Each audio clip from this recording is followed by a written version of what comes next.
Hello, you're watching News Mongolia on the MNB World, and I'm your host, Jaratma Tufshinjargar.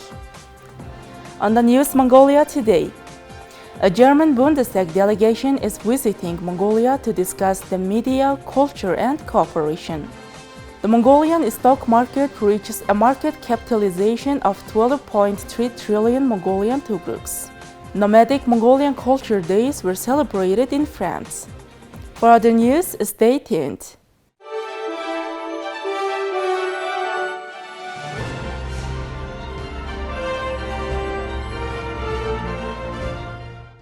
A delegation of German Bundestag members is in Mongolia from August 3rd to August 8th.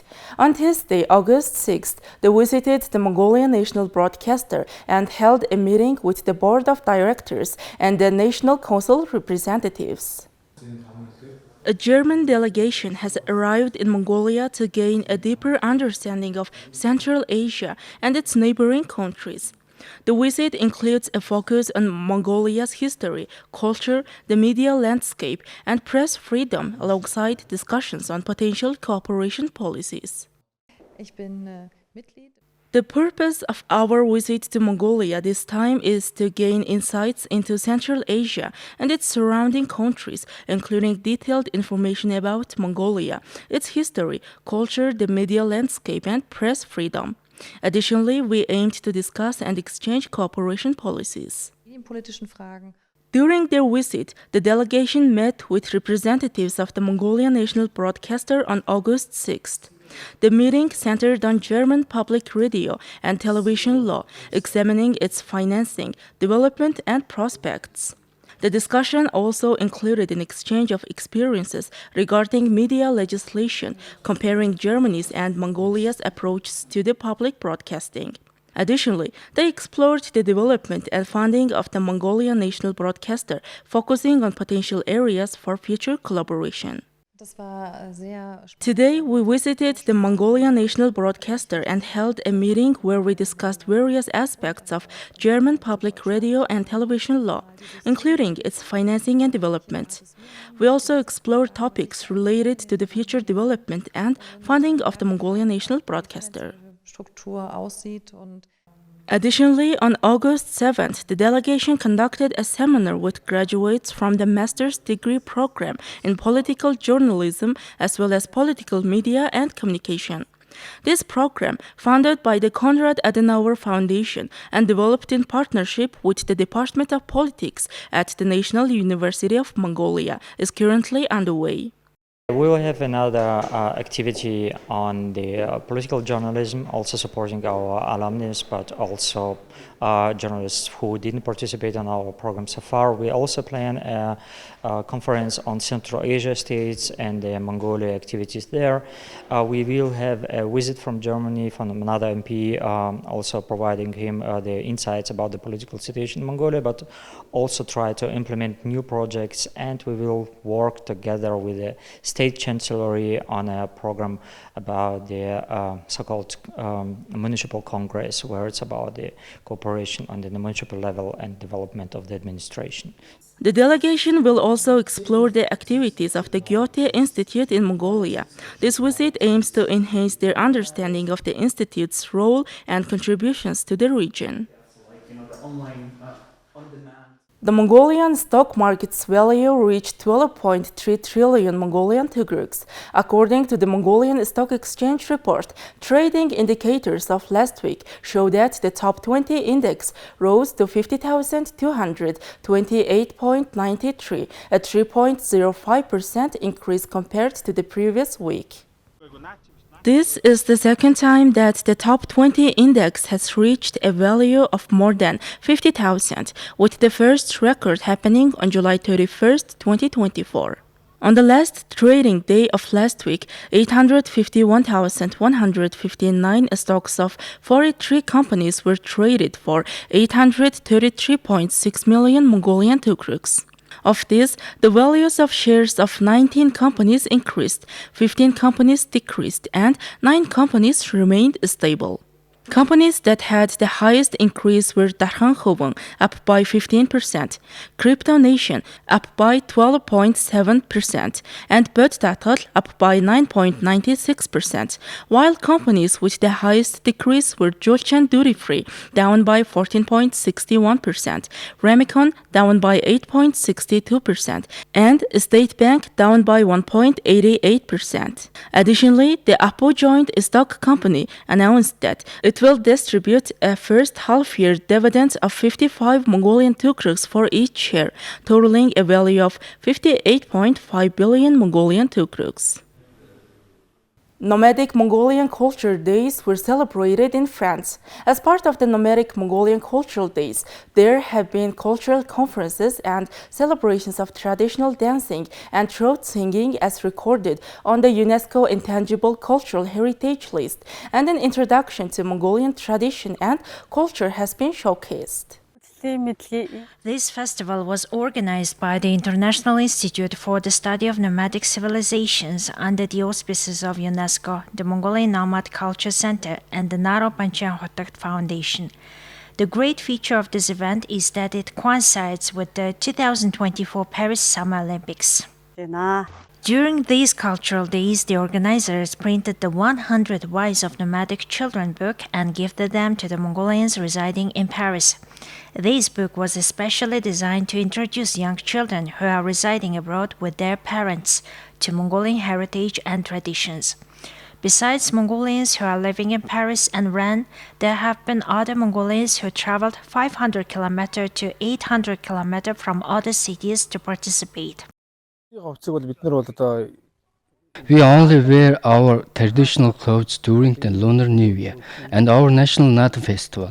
And when I'm wearing this, I feel excited and feel like I'm back in my hometown. As part of the event, the 7th Nara Panchen Hotak Buddhist Lama gave lectures on mind reflection that he successfully finished holding in Mongolia, India, and Vietnam. Partnering with the International Institute for the Study of Nomad Civilizations under the auspices of UNESCO, the Mongolian Nomad Culture Center, and together with the Naro Panchen Hotak Foundation, they plan to organize this cultural event in other countries in the future. Thank you for staying with us. Now let's take a look at currency exchange rates provided by Mongol Bank.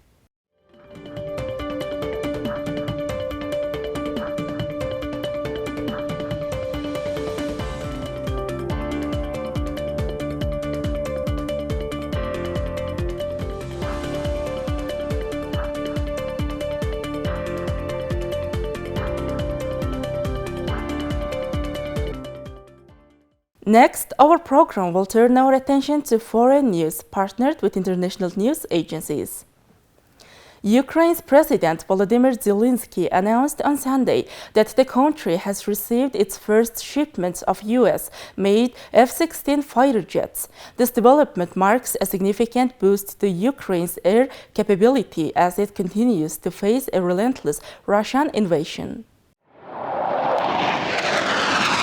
In a statement, Zelensky expressed both pride and urgency, highlighting the arrival of the F-16s as a major step forward. We often heard the word impossible. Now it's a reality. Reality in our skies. F-16s in Ukraine. We made it happen. Zelensky declared. He noted, however, that the current number of jets and trained pilots is insufficient to fully address Ukraine's needs. The F-16s displayed in a secure, undisclosed location are expected to significantly enhance Ukraine's ability to counter Russian airstrikes and protect its airspace. This addition comes as Ukrainian forces have been struggling to maintain their defense against recent Russian advances. Zelensky praised the efforts of Ukrainian pilots who have been training extensively to operate the new jets and thanked Denmark, the Netherlands, the US, and other allies for their support. Despite this progress, Zelensky cautioned that the fight is far from over. He revealed that additional F-16s are anticipated as the initial delivery does not meet the full requirements of the Ukrainian Air Force. Several NATO countries have committed to supplying additional jets over the coming years, contingent on the completion of comprehensive pilot training. The announcement also coincides with heightened Russian air campaign activity, which has intensified scrutiny over Ukraine's air defense capabilities. Recent Russian strikes on Ukrainian airfields have raised concerns about the protection of the new delivered jets. In July, Russia claimed responsibility for destroying 5 Ukrainian military jets in a targeted assault on an air base. Russian officials have dismissed the impact of the F-16s, asserting that they will be easily targeted and will not significantly alter the battlefield dynamics. However, the Ukrainian government remains optimistic that the new aircraft will provide a crucial edge in its ongoing defense efforts.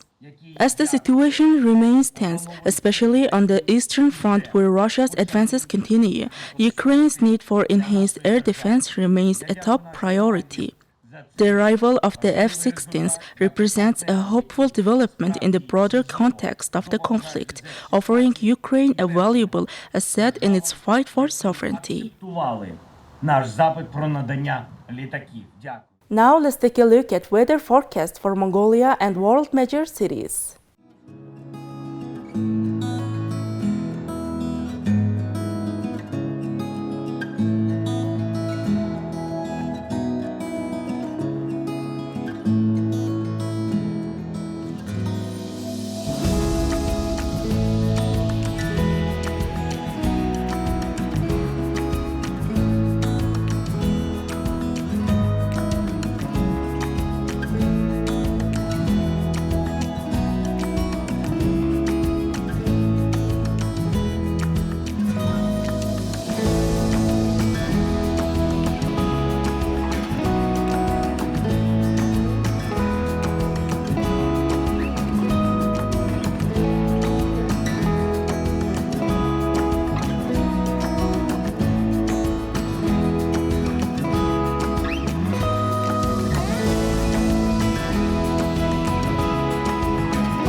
Alright, that's all for today. Thank you for staying with us.